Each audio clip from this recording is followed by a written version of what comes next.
The next morning started like any other at Miller's Auto Shop. Lisa arrived at 7, poured herself coffee from the old machine in the corner, and checked the work orders for the day. She had a brake job on a minivan, an oil change for a pickup, truck, and a mysterious rattling noise in someone's sedan to figure out. But at 9:30, everything changed.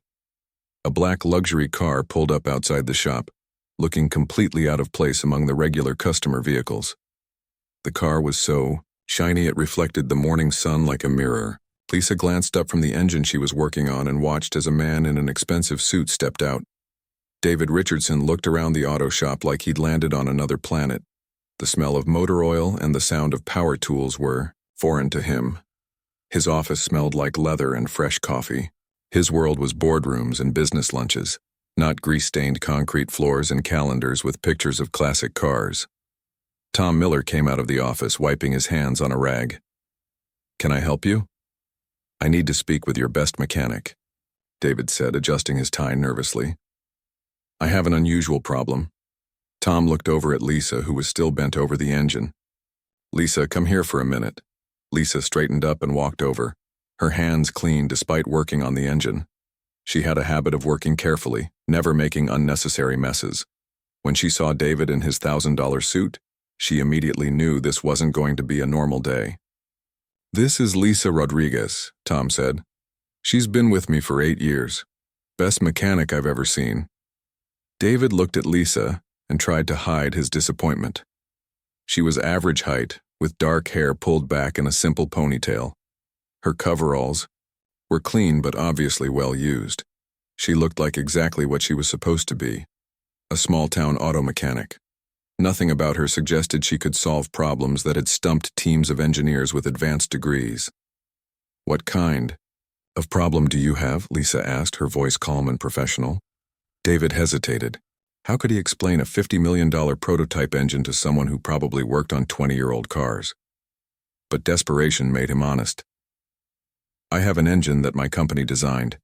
It's supposed to be revolutionary, clean, efficient, powerful. But it doesn't work. 3 teams of engineers have tried to fix it. They all failed." Lisa nodded, showing no surprise. "What does it do when you try to run it?" "Sometimes it starts and then dies after a few minutes. Sometimes it makes terrible noises. Sometimes it won't start at all. Sounds like you might have multiple problems working together," Lisa said thoughtfully. "Where is this engine?" David pointed to his car. "In the trunk. It's not very big, but it's complicated." They walked to the car, and David opened the trunk. Inside was a metal box about the size of a desktop computer, but covered in tubes, wires, and sensors. It looked like something from a science fiction movie. Lisa studied it for a moment without touching anything. Her eyes moved across the engine systematically, taking in details that most people wouldn't even notice. She could see design elements that reminded her of her aerospace work, but combined in ways that didn't quite make sense. "This is definitely not a normal car engine," she said. "No, it's not. It's designed to power the next generation of clean vehicles. If it worked, it could change transportation forever." Lisa looked up at David. "And you want me to fix what your engineers couldn't?" "I know how it sounds," David said. "But I'm running out of options. My company is in trouble. My job is on the line. I need someone to look at this with fresh eyes." Lisa was quiet for a long moment. She could see several potential problems just from her brief examination. The fuel system looked like it was fighting the ignition timing. The cooling system seemed too small for the power output. There were electrical connections that didn't make sense, but she also saw something else. This engine wasn't just broken. It was brilliant. Someone had tried to create something amazing and had come very close to succeeding. With the right adjustments, this could actually work better than its designers had dreamed. "How much time do I have?" she asked. "As much as you need, within reason." Lisa looked at Tom, who shrugged. "It's up to you, Lisa. We can make room in the schedule." "What about payment?" Lisa asked. David had been thinking about this. He needed to motivate her, but he also needed to protect himself if she failed like everyone else had. "I'll make you a deal," he said. "If you can fix this engine, I mean really fix it so it runs the way it's supposed to. I'll pay you $50,000. Tom's eyes went wide. $50,000 was more than most of his customers spent on entire cars. And if I can't fix it, Lisa asked, then you don't get paid anything, you work for free. It was a risky bet, but Lisa felt something she hadn't felt in years. Excitement. This engine was a puzzle and she loved puzzles. More than that, she could see the potential in this machine. If she could make it work, it really could help change the world. I'll need to take it apart completely, she said, and I'll need some special tools and parts. Whatever you need, David said quickly. Give me your phone number. I'll call you when I have news. David handed her his business card. How long do you think it will take? Lisa looked at the engine again. Hard to say. Could be a few days. Could be a few weeks. Depends on how deep the problems go. After David left, Tom stared at Lisa. $50,000? Are you crazy? What if you can't fix it? Lisa smiled, the first real smile Tom had seen from her in months. Tom, I haven't told you everything about my background, but trust me on this one. I can fix it. As she carefully lifted the engine out of David's trunk, Lisa felt like she was waking up from a long sleep.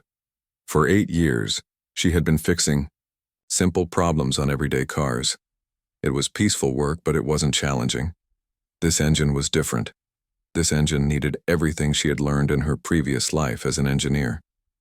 That afternoon, Lisa cleared a workspace in the back of the shop.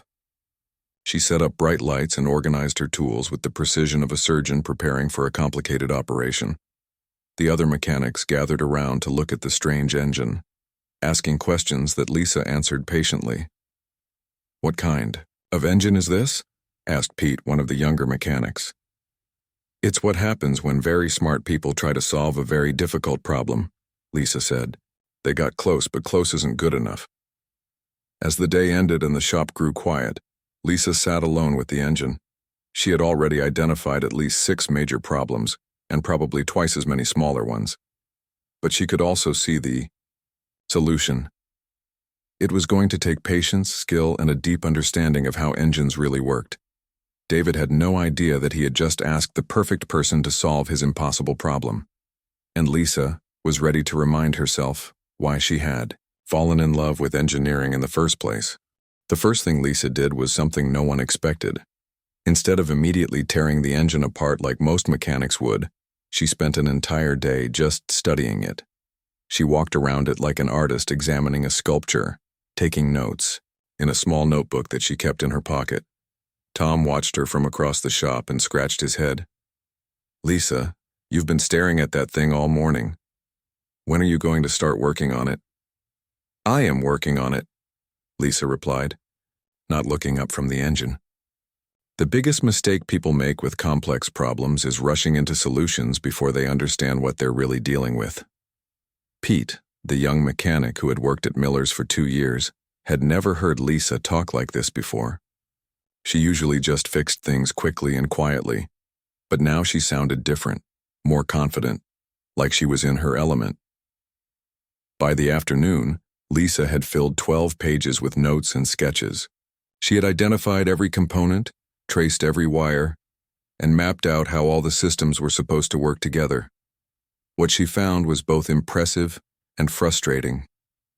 This engine is actually brilliant, she told Tom during their coffee break. Whoever designed the core concept really knew what they were doing, but then it's like they handed it off to different teams who didn't talk to each other.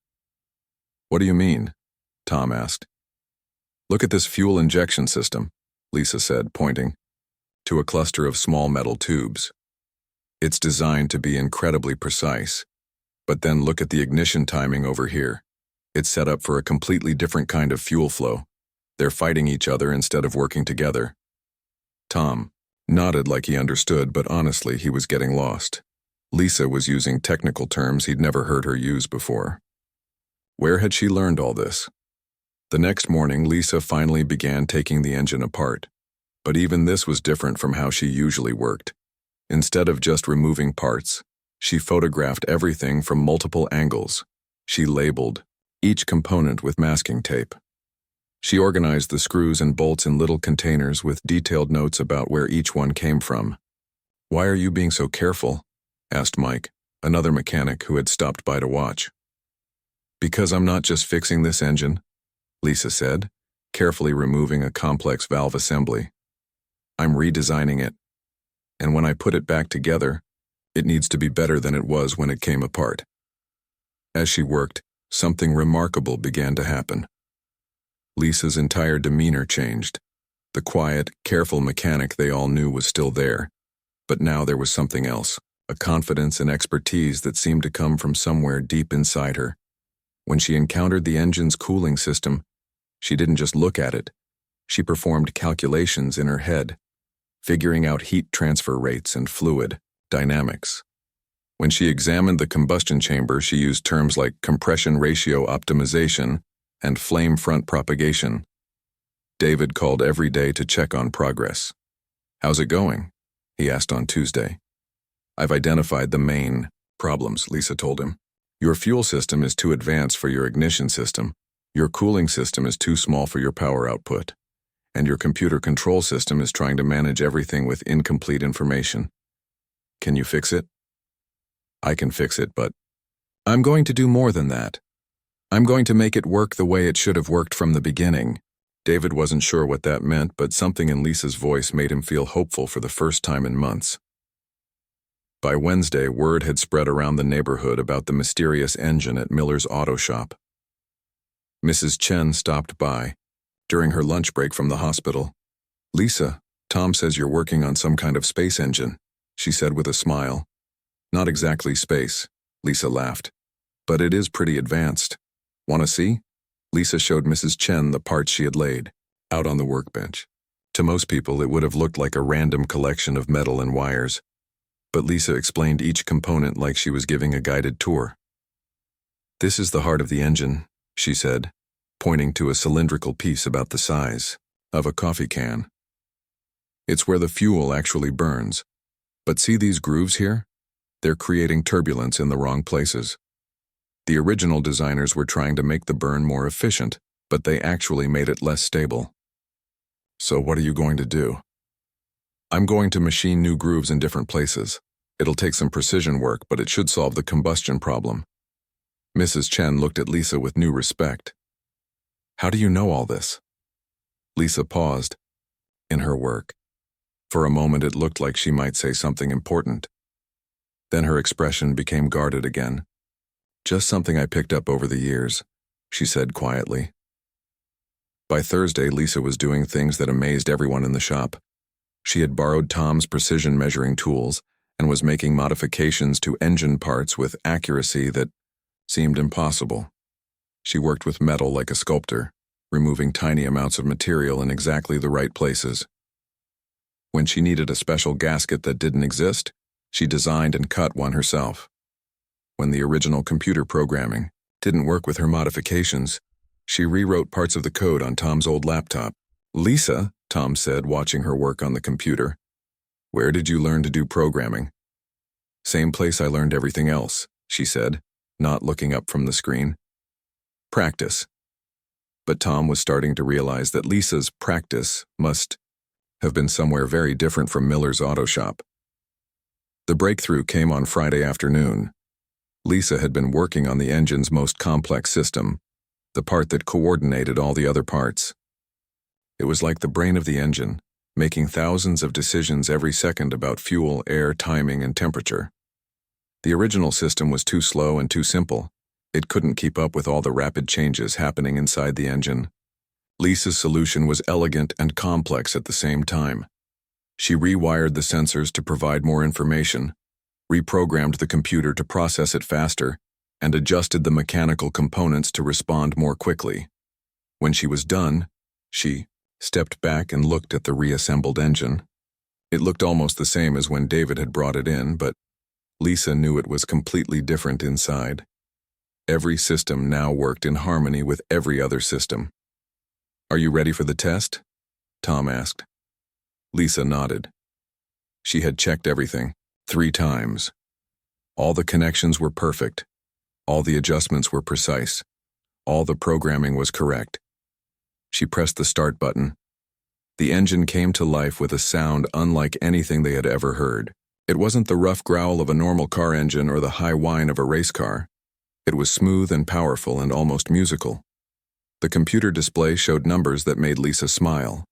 The engine was producing more power than its original specifications, while using less fuel and creating almost no pollution. "My God," Tom whispered. "What did you do to that thing?" Lisa turned off the engine and looked at Tom with satisfaction. "I made it work the way it was supposed to work all along." She picked up her phone to call David.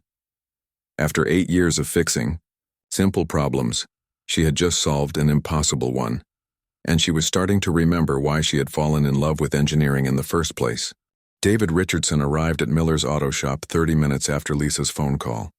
He had been in the middle of a board meeting when his phone rang, and he'd left 12 confused executives sitting around a conference table to rush across town.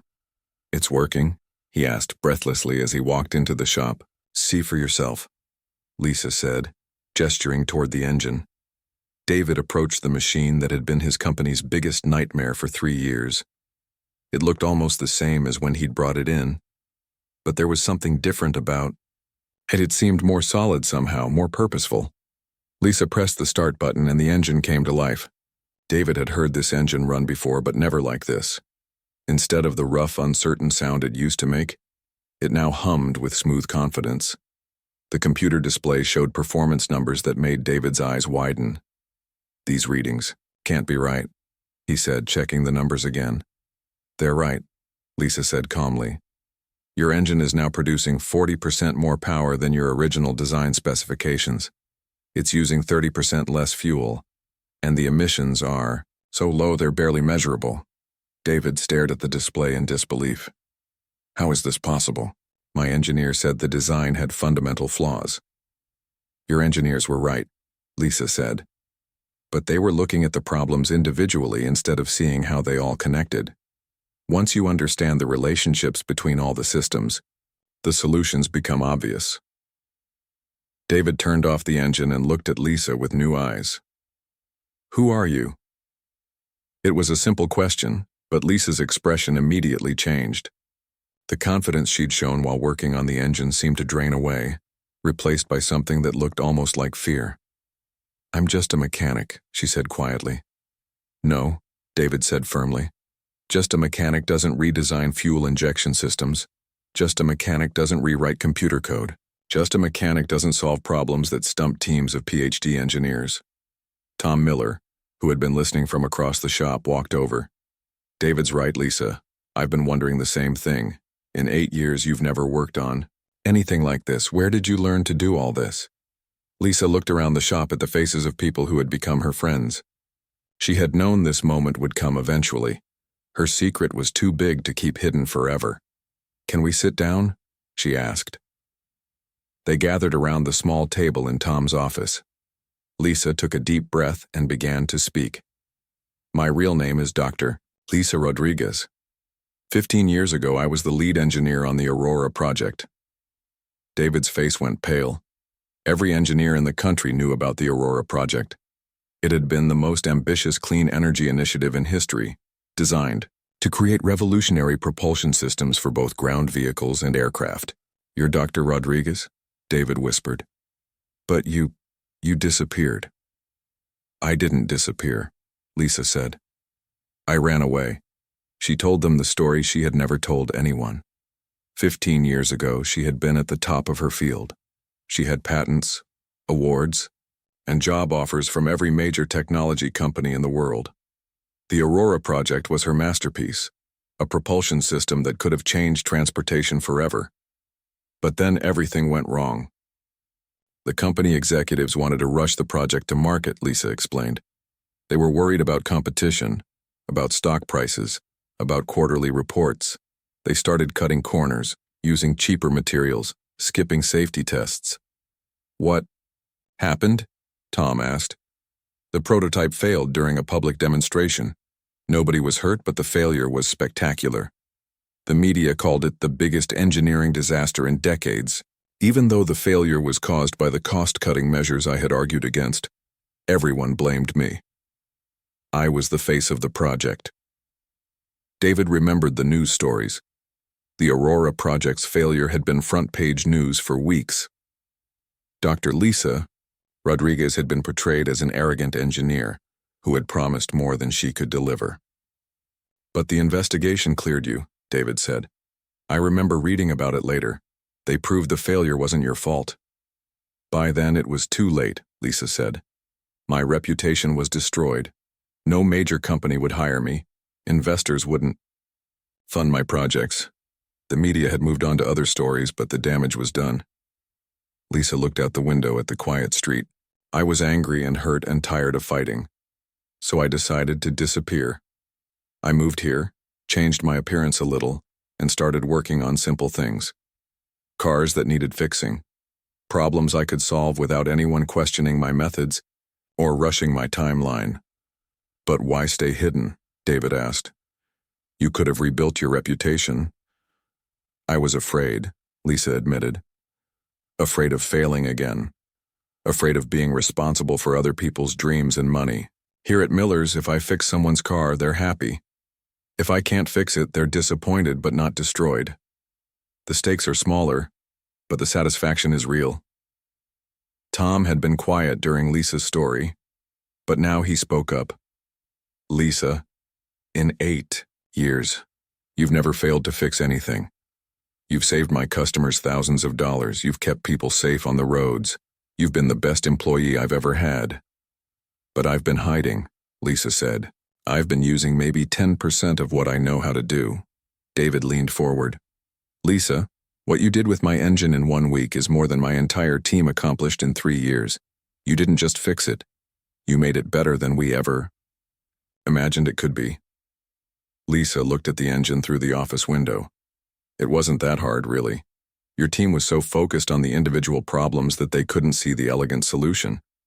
Sometimes you need to step back and look at the whole picture. Is that what you learned from the Aurora project? David asked. I learned a lot of things from Aurora, Lisa said. I learned that brilliant engineering means nothing if you can't work with people. I learned that the best solutions are often the simplest ones. And I learned that failure isn't the end of the world if you learn from it. Tom stood up and walked to the window. So what happens now? Are you going back to your old life? Lisa was quiet for a long moment. I don't know. For 8 years I've been safe here. But working on David's engine reminded me why I became an engineer in the first place. Not for fame or money, but because I love solving problems that matter. David saw his opportunity. Lisa, I want to offer you a job, not just any job. I want you to be my new Chief Technology Officer. Lisa's eyes widened. David, I appreciate the offer, but I'm not ready to go back to that world. The pressure, the politics, the constant scrutiny. Then don't go back to that world, David said. Help me create a new one.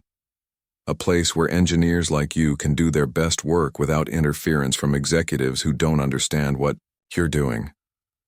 Lisa looked around the shop that had been her sanctuary for 8 years, at Tom, who had given her a job when she needed one, at the tools and workbenches where she had found peace. I need time to think, she said finally. David nodded. Take all the time you need. But Lisa, the world needs engineers like you. People who can see solutions that others miss. People who care more about doing things right than doing them fast. As David prepared to leave with his now working engine, he turned back to Lisa. Whatever you decide, thank you. You've saved my company and probably my career. After he left, Lisa sat alone in the quiet shop. For the first time in 8 years, she had to decide who she wanted to be. The hidden mechanic who fixed cars and avoided attention, or the engineer who could help change the world. Both paths scared her, but for different reasons. For 3 days after David's offer, Lisa couldn't sleep properly. She would lie in bed at night staring at the ceiling, thinking about the choice in front of her. Stay safe at Miller's Auto Shop, or risk everything again in the corporate world that had once destroyed her reputation. On Monday morning, she arrived at work to find Tom waiting for her with 2 cups of coffee. You look terrible, he said, handing her a cup. Thanks for the honesty, Lisa replied with a tired smile. Have you made your decision yet? Lisa sat down on an old tire and sighed. Tom, what would you do? If you had been burned as badly as I was, would you take the risk again? Tom thought for a moment. Lisa, in 8 years, you've never asked me for advice about anything. You've always just quietly solved whatever problem was in front of you. But this isn't just any problem, is it? No, it's not. Then let me ask you something. When you were working on David's engine last week, what did it feel like? Lisa closed her eyes and remembered. Like I was fully awake for the first time in years. Like I was using my brain the way it was meant to be used. And when you go home after fixing a brake job or changing someone's oil, satisfied, but Lisa paused. Empty, I guess. Like I helped someone, but I didn't really challenge myself. Tom nodded. Lisa, I don't want to lose you. You're the best mechanic I've ever worked with, and more than that, you're a good friend. But watching you work on that engine, I saw something I'd never seen before. You were happy. Really happy. That afternoon, David called to check on her decision. I need more time, Lisa told him. Of course, but Lisa, I want you to know something. I've been thinking about what went wrong with the Aurora project. The real problem wasn't your engineering. It was that you were working for people who didn't understand what you were trying to accomplish. And you're different? Lisa asked. I hope so. Lisa, my company almost failed because I thought expensive engineers with fancy degrees were automatically better than everyone else. You taught me that the best solutions come from understanding, not just education. What exactly are you offering me? Lisa asked. Complete control over the engineering department. No interference from marketing, no pressure from the board of directors, no artificial deadlines. You work on problems that matter, and you solve them the right way. It sounded too good to be true, but something in David's voice made Lisa believe he was serious. That evening, Lisa did something she hadn't done in years. She called her sister Maria, who lived across the country. Lisa, it's been months since we talked. How are you? Lisa told Maria the whole story. About the engine, about David's offer, about her fear of trying again. Lisa, Maria said when she finished, do you remember what Dad used to tell us when we were kids and afraid to try something new?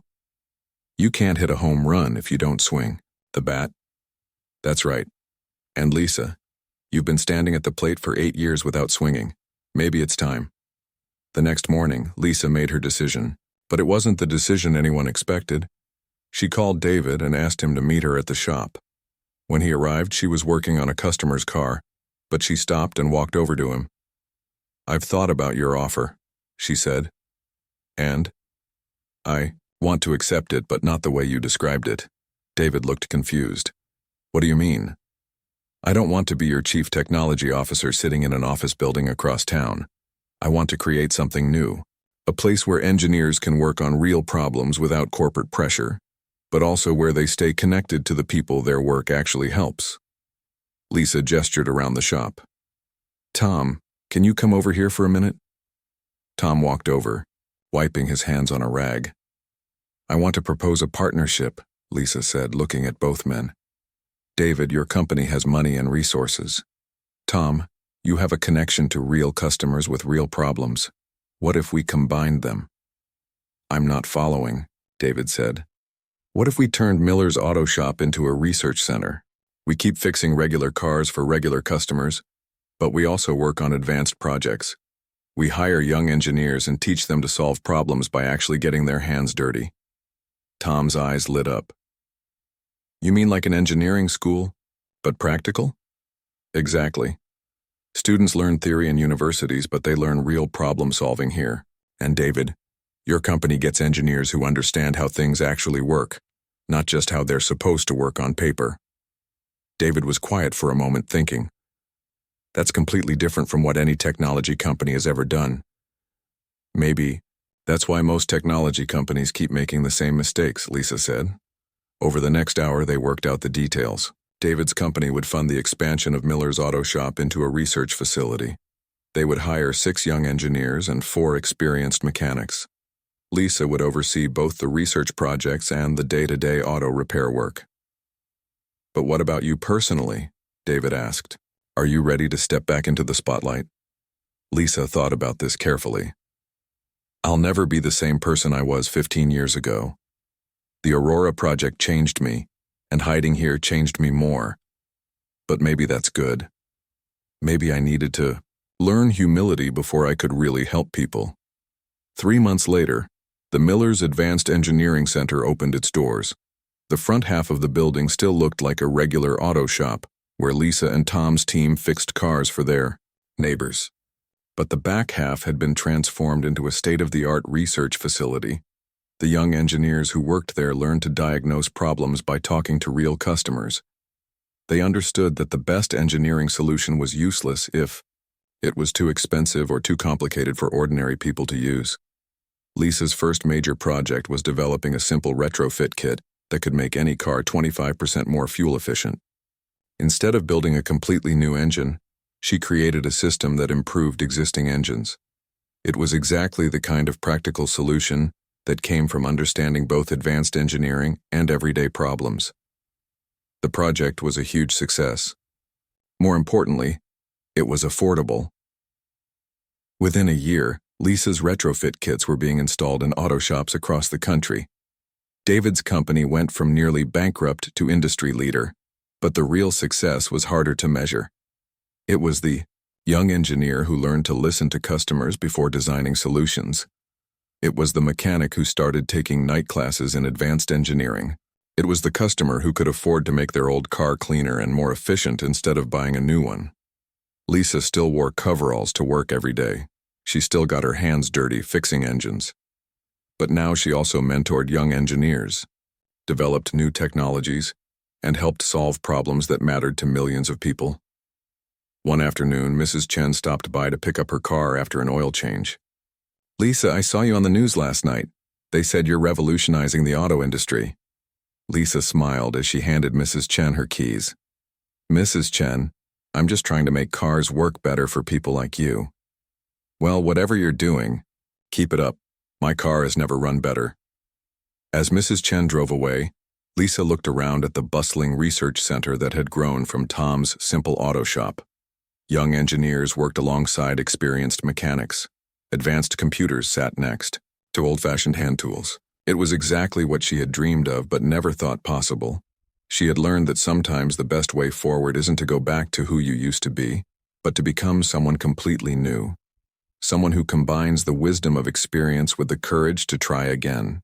The alarm clock buzzed at 6 a.m. on a bright Saturday morning in July. Detective James Washington rolled over and smiled as he remembered what day it was.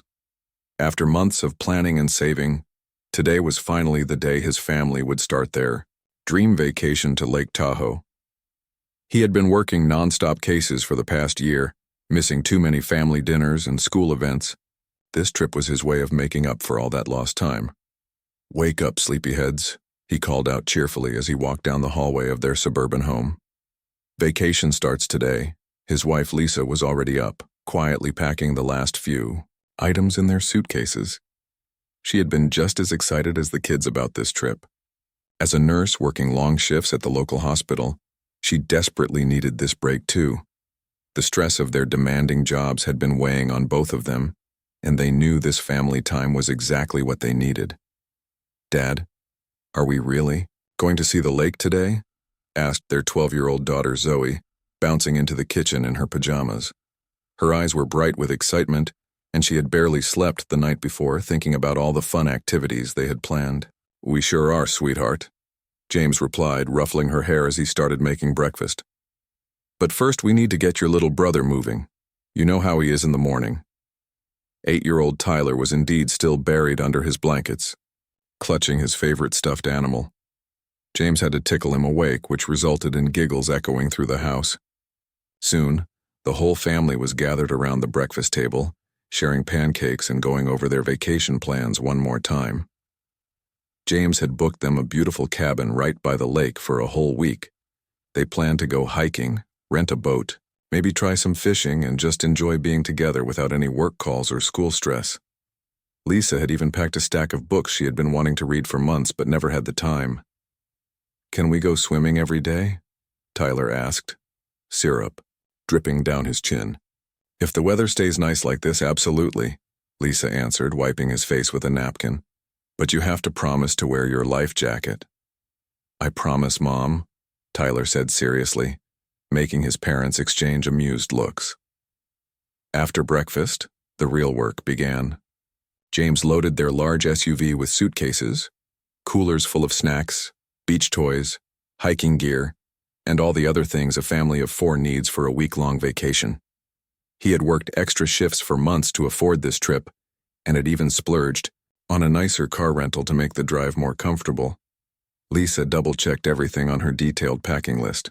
She had packed clothes for every type of weather, first aid supplies, sunscreen, insect repellent, and enough snacks to feed a small army.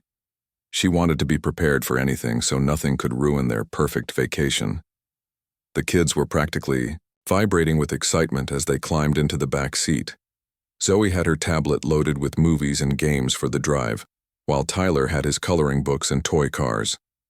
James adjusted the mirrors and turned on their favorite family playlist. "Everyone, ready?" he asked, looking back at his family with a big smile. "Ready," they all shouted together. As they pulled out of their driveway, James felt a weight lift off his shoulders. For the first time in months, he wasn't thinking about case files or court dates. He was just a dad taking his family on vacation, and it felt wonderful. The drive to Lake Tahoe would take about 4 hours, and James had planned several stops along the way to keep the kids happy and stretch their legs. The first part of the drive took them through their familiar city neighborhoods, past the school where Zoe played soccer and the park where Tyler had learned to ride his bike. As they got further from home, the scenery began to change. Tall buildings gave way to rolling hills, and eventually, they could see mountains in the distance. The kids pressed their faces against the windows, pointing out interesting things they saw along the way. "Look, Dad, there's a hawk," Zoe exclaimed, spotting a large bird circling overhead. "Where?" "Where?" Tyler asked, trying to see what his sister was looking at. James pulled over at a scenic overlook so they could all get a better look and take some photos. Lisa snapped pictures of the kids posing with the mountain backdrop, already planning how she would organize them in their family photo album. Back on the road, they played car games and sang along to the radio. James found himself laughing more than he had in weeks. This was exactly what they all needed. Time to just be a family without any outside pressures or responsibilities. Around noon, they reached the small mountain town of Pine Ridge, about an hour away from their final destination. James had researched the area and found a highly rated local diner that was supposed to have the best burgers in the region. He thought it would be fun to try some local food and support a small business. The diner was exactly what they had hoped. First, a classic American restaurant with red vinyl booths, checkered floors, and the smell of fresh coffee and grilled food filling the air. A friendly waitress with a warm smile seated them by the window, where they could watch the small-town life happening outside. "This place is so cool," Zoe said, looking around at the vintage decorations and old photographs on the walls. Tyler was fascinated by the jukebox in the corner and kept asking if they could play a song. James gave him some quarters, and soon classic rock music was playing softly in the background. They ordered generously: burgers, fries, milkshakes, and pie for dessert. James didn't worry about the calories or the cost. This was vacation, and he wanted his family to enjoy every moment of it. Lisa took pictures of their food and the kids' happy faces, wanting to remember every detail of this perfect day. The food was delicious, and the service was excellent. The waitress was chatty and friendly, asking about their vacation plans and recommending hiking trails around the lake. James left a generous tip, feeling grateful for the warm welcome to the area. As they walked back to their car, James felt completely relaxed for the first time in months. The mountain air was clean and fresh, the sun was shining, and his family was happy and excited. Nothing could possibly go wrong on such a perfect day. He loaded everyone back into the SUV, and they continued their journey toward Lake Tahoe. The kids were getting a little tired from the big meal and the excitement of the day, so they settled in for the final stretch of the drive. James turned on some soft music and enjoyed the peaceful moment. Lisa reached over and squeezed his hand, giving him a look that said she was proud of him for making this trip happen. He squeezed back, feeling like the luckiest man in the world. In just 1 hour, they would reach their cabin and start their week of family adventures. James had no idea that their perfect vacation day was about to take a turn that would change everything.